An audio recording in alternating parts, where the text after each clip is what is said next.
Today, going to summarize another book from Robert Kiyosaki called Increasing Your Financial IQ, Getting Richer by Getting Smarter. According to Kiyosaki, there are 5 basic financial IQs. If you want to get rich, and most importantly, stay rich, then you have to have all 5 of them. Financial IQ number 1.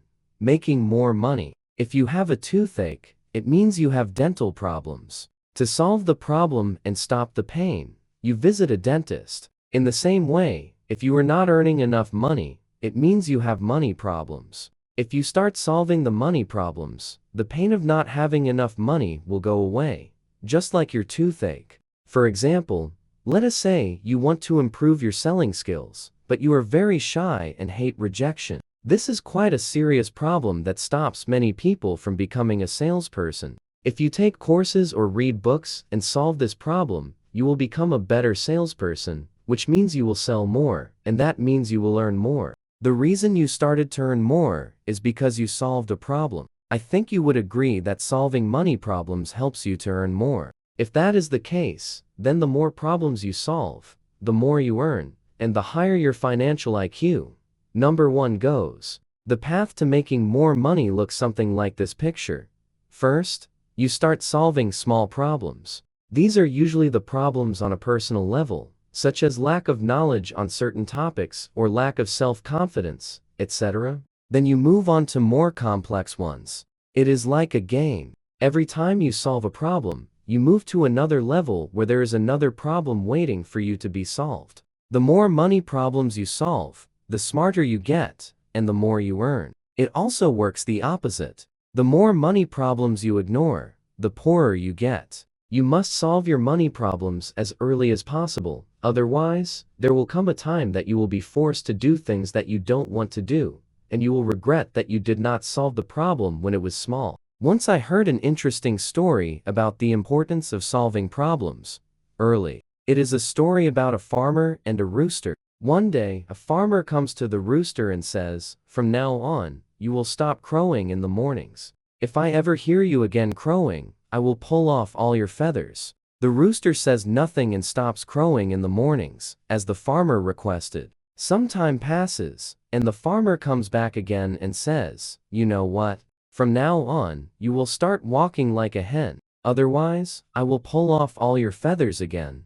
The rooster says nothing and starts walking and behaving like a hen. He starts to hang out with hens and even forgets that he is a rooster. A few more months pass by, and the farmer comes back again with another request, and says, "You know what? From now on, you'll start giving me eggs just like other hens. Otherwise, I will pull off all your feathers and make a dinner out of you." At this point, the rooster realizes that he had to fight back. He had to protest and solve the problem when the farmer made the first request.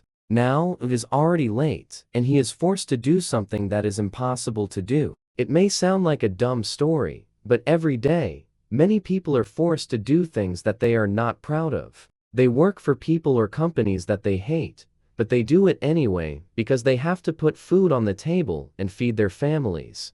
Kiyosaki says that many people want more money, but they don't want to go through the process of solving problems. For example, to become a medical doctor, there is a rigorous process of education and training. Many people dream of becoming a doctor, but the process gets in their way. What many people do not realize is that it's the process that makes them rich, not the money. In order to grow wealthy, you must come to terms with the fact that problems will never go away. Each time you find a solution to a problem, a new one will pop up. The key is to realize that the process of solving those problems makes you rich.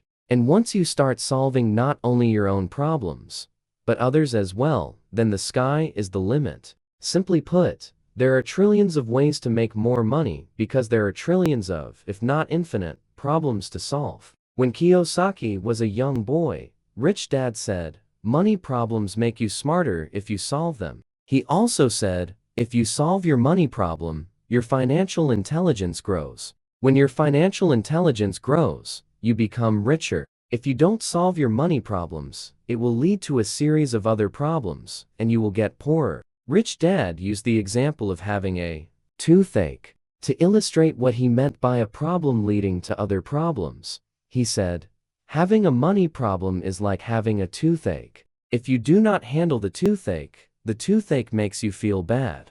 If you feel bad, you may not do well at work because you are irritable. Not fixing the toothache can lead to further medical complications because it is easy for germs to breed and spread from your mouth. One day, you lose your job because you have been missing work due to your chronic illness. Without a job, you cannot pay rent. If you fail to solve the problem of rent money, you are on the street, homeless, in poor health, eating out of garbage cans, and you still have the toothache. This might be an extreme example, but Kiyosaki says that this story stayed with him. He realized at a young age the importance of solving problems and the domino effect caused by not solving a problem. Many people do not solve their financial problems when they are small and at the toothache stage. Financial IQ number 2.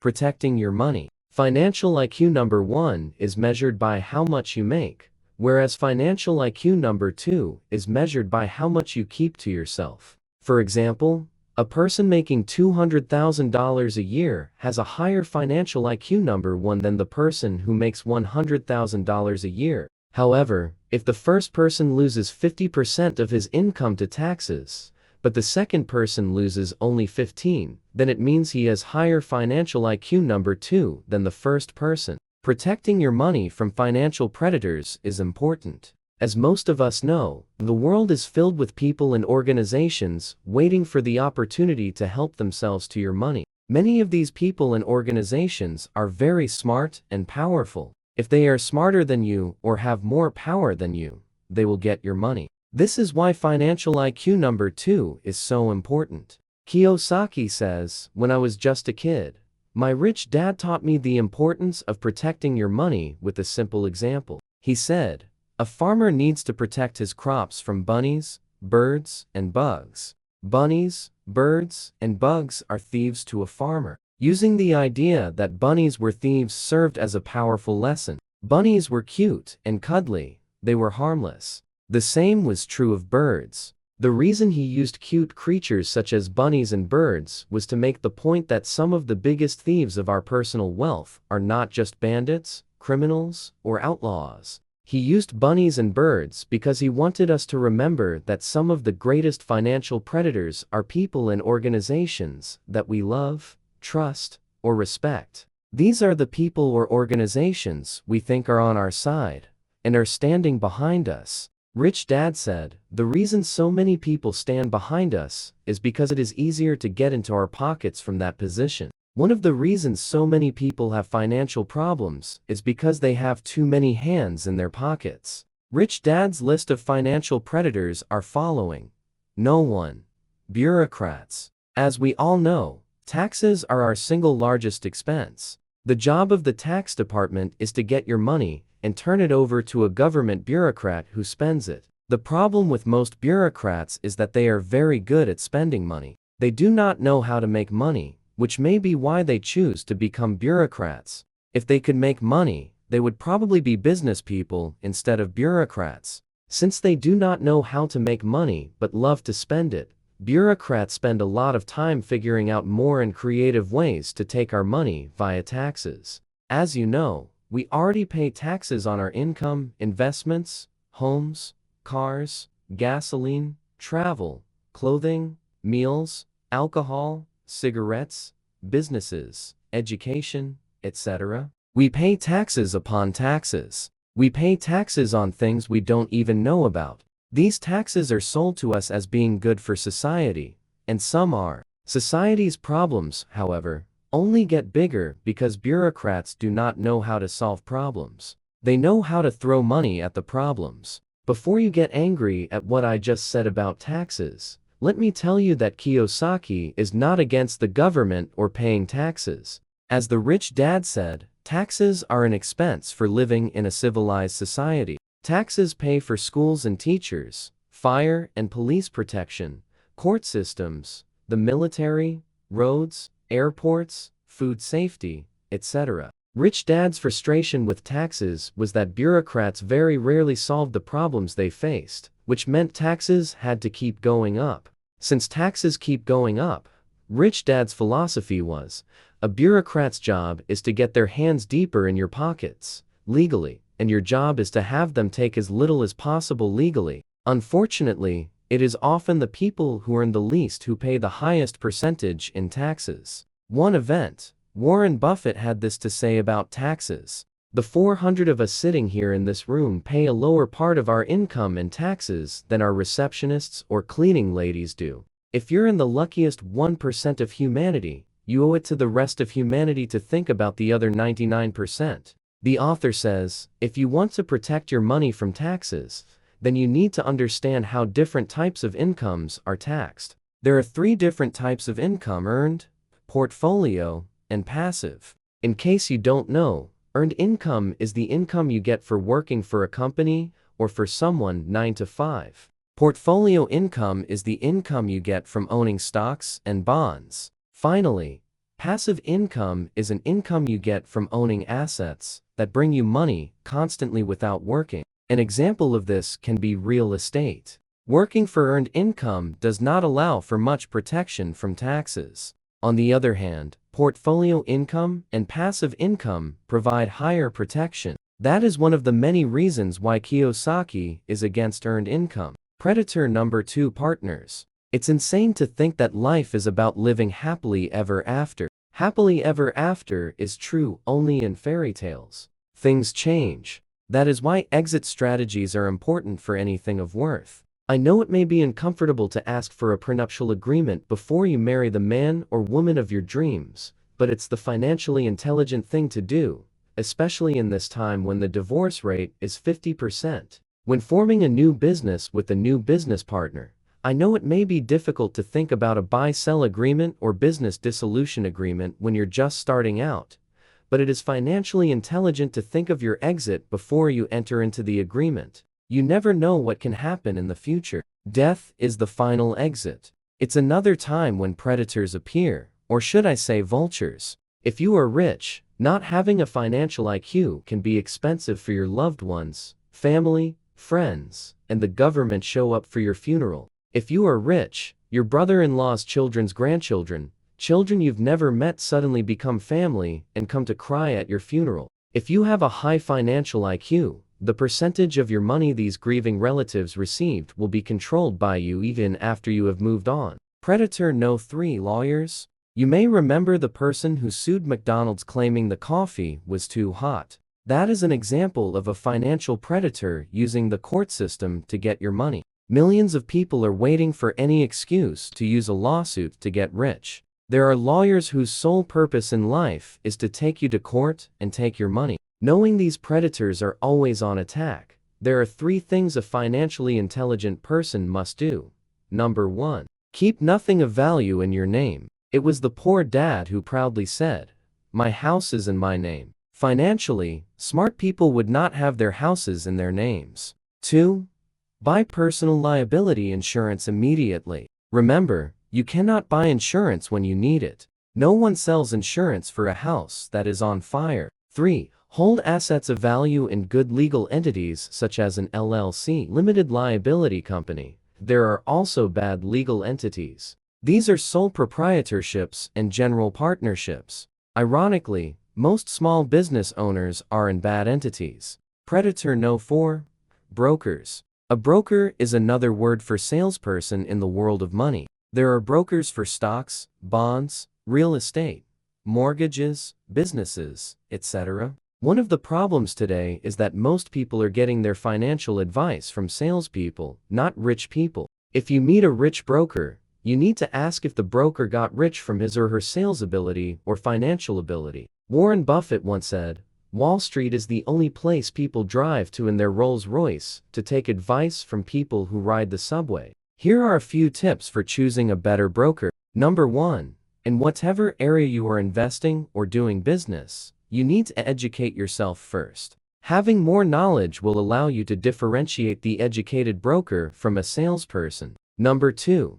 See if the broker is interested in building relationships or she is only interested in making a sale. For example, once I started to work with the real estate broker, and he seemed like a person who was interested in building relationships, I was starting to think about doing another project with him. However, As soon as I signed the purchase contract, he stopped taking my calls and transferred me to his assistant. This is an example of a bad broker who is just interested in making transactions and moving on to another client. I also have an amazing broker whom I use to buy gold and silver. Whenever this broker is visiting the town, he wants to meet for lunch. We discuss a lot of things, and he is always trying to help in any way possible. Also, whenever I want, I can just pick up the phone and call him. Number 3.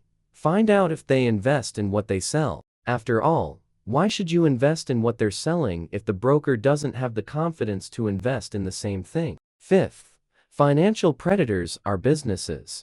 All businesses have something to sell. If they do not sell, they are out of business. I often ask, is this business's product or service making me richer or poorer? In many cases, the product or service does not make you richer, it only makes the business richer. Financial IQ No. 3. Budgeting your money. A budget is a plan for the coordination of resources. When it comes to budgeting, there are two important terms to remember: budget deficit and budget surplus. A budget deficit is an excess of spending over income, and a budget surplus is an excess of income over spending. Everyone wants to have a budget surplus, but in reality, the majority have a budget deficit. Even most governments around the world operate with a deficit. There are two ways to have a budget surplus. First, by cutting expenses. Second, by increasing income. The majority of people and companies choose the first option, cutting expenses. But Kiyosaki thinks you should focus on increasing income rather than cutting expenses, and to increase income, you should increase spend, not reduce it. I know what you are thinking. Right now, you are thinking, how is increasing expenses going to help me create a budget surplus when I'm already in a deficit?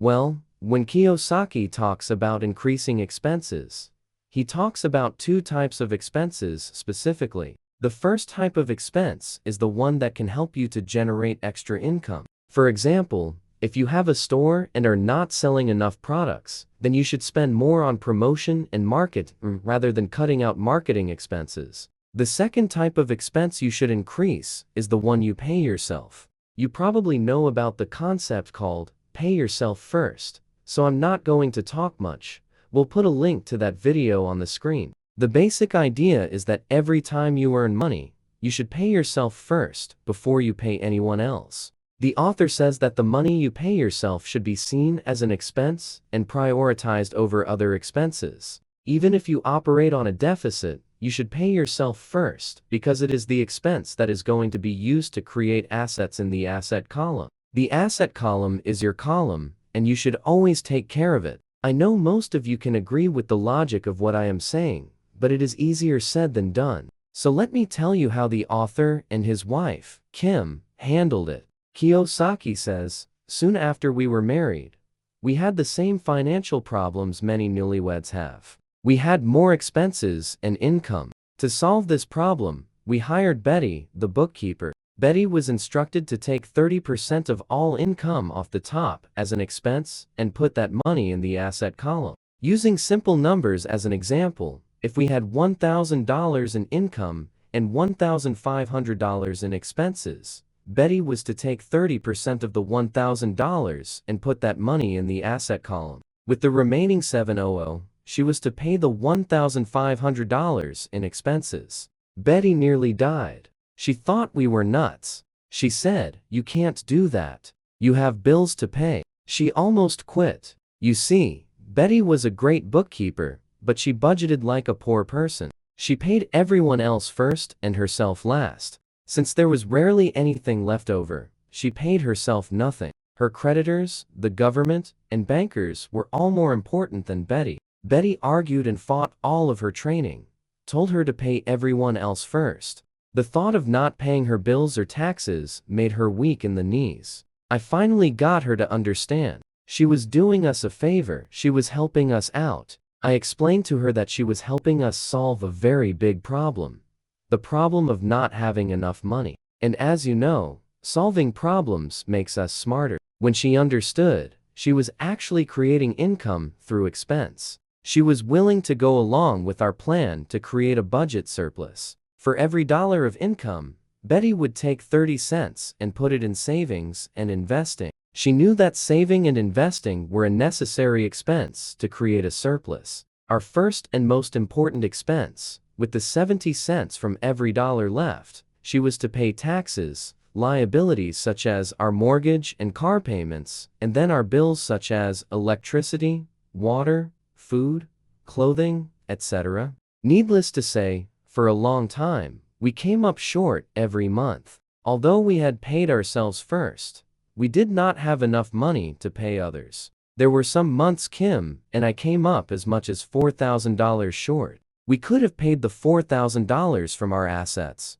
but that was our money. The asset column belonged to us. Instead of panic, Betty was instructed to sit down with us and let us know how short we were. Each month, after taking a deep breath, Kim and I would then say, "It's time to get back to financial IQ number 1, getting more money." With that, Kim and I would hustle around, doing whatever we could to make more money. Kim, with her marketing background, often called businesses and offered to consult with them on their marketing plans.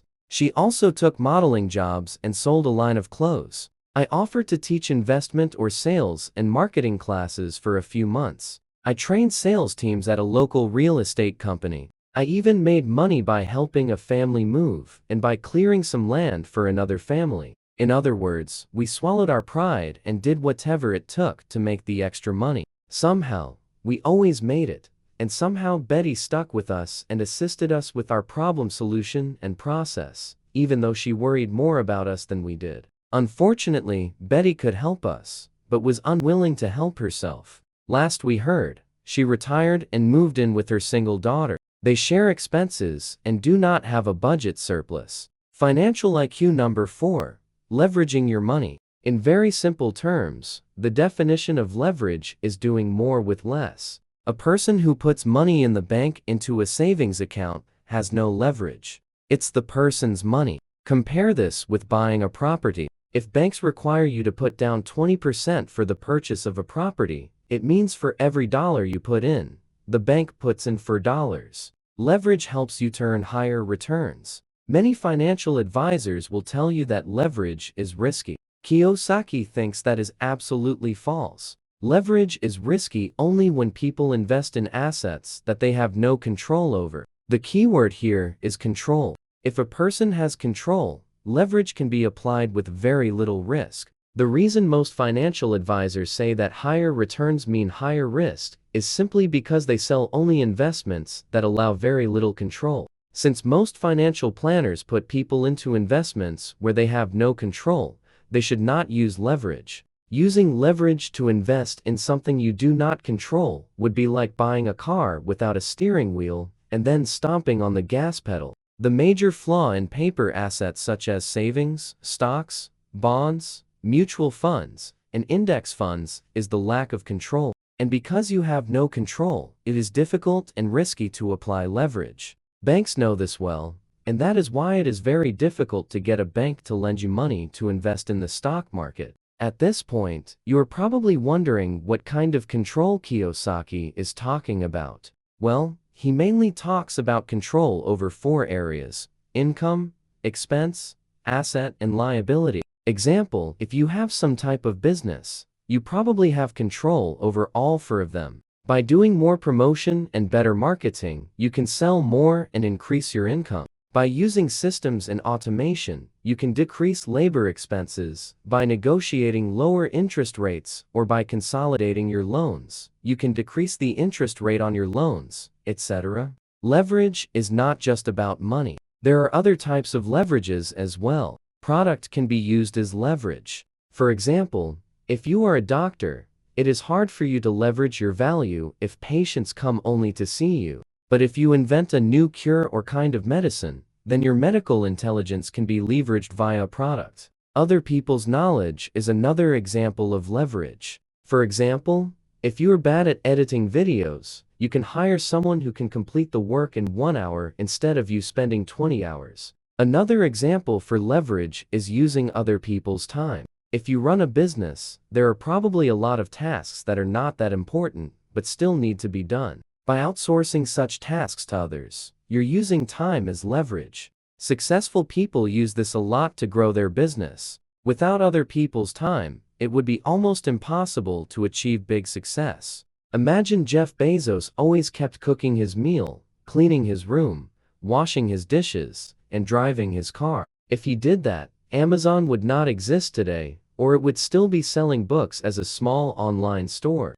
A final example to leverage can be your network. Knowing the right people or having access to the right people can be the essential factor in succeeding in something. For example, let's say you want to create a YouTube channel, but you have no idea how to create a successful YouTube channel. You talk about it to a friend, and he tells you that he personally knows a very successful YouTuber and can arrange a meeting with him so that you can ask your questions. This is the simplest form of using your network as leverage. Financial IQ number 5. Improving your financial information. If you are in a war, information can mean life or death. And if you are in business, information can mean being rich or poor. With just a few dollars, some information, and the leverage of technology, young kids have become billionaires. The founders who created Facebook, Instagram, and YouTube have proved that having access to information can be a huge asset. Likewise, poor or mistaken information can be a huge liability.